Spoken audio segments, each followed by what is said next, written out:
బెజవాడలో వేసవి తాపానికి జనం అల్లాడుతున్నారు. గతంలో ఎన్నడూ లేని విధంగా అధిక ఉష్ణోగ్రతలు నమోదవుతున్నాయి.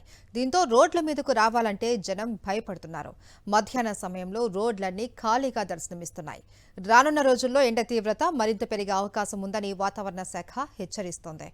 విజయవాడలో ఎండల తీవ్రతపై మరిన్ని వివరాలు మా ప్రతినిధి అశోక్ అందిస్తారు.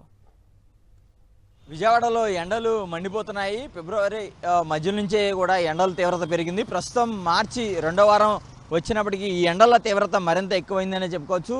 గడిచిన 3-4 రోజులుగా దాదాపుగా 40 డిగ్రీల మేర ఉష్ణోగ్రత నమోదవుతున్న పరిస్థితి కనబడుతుంది. ఇక ముఖ్యంగా వేసవి అంటే విజయవాడ పేరు చెప్తే జనం భయపడిపోతుంటారు. ఎందుకంటే ఇక్కడ ఎండ తీవ్రతతో పాటు విపరీతమైన ఉక్కపోత కూడా ఉంటుంది. ప్రస్తుతం మార్చి రెండో వారం నుంచే ఎండ దాదాపుగా 40 డిగ్రీలకు చేరుకోవడంతో ప్రజలు అల్లాడిపోతున్న పరిస్థితి కూడా కనబడుతుంది. మరోవైపు వాతావరణ శాఖ హెచ్చరికలు జారీ చేసింది. రాబోయే 2-3 రోజుల్లో కూడా మరొక 3-4 డిగ్రీల ఎండ ఎక్కువగా నమోదవుతుందని హెచ్చరించారు. అదే సమయంలో వడగాళ్ళు కూడా తీవ్రత కూడా ఎక్కువగా ఉండే అవకాశం ఉందని హెచ్చరించిన పరిస్థితి.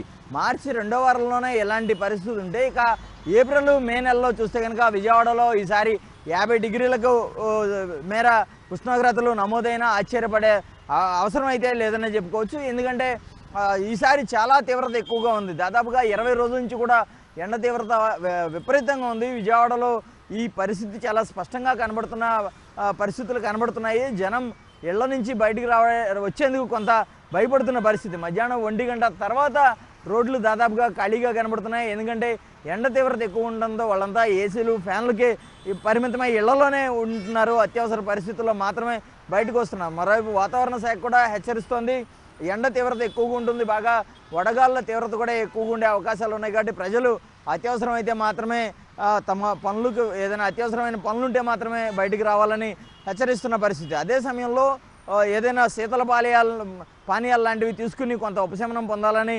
సూచిస్తున్న పరిస్థితి. ప్రస్తుతం చాలా చోట్ల కూడా ప్రజలు ఎండ తీవ్రతను తట్టుకునేందుకు శీతల పానీయాలు అలాగే పుచ్చకాయ వంటి అనేకమైన ఈ ఫ్రూట్స్ ఉన్నాయో వాటిని ఆశ్రయిస్తున్న పరిస్థితి కనబడుతుంది.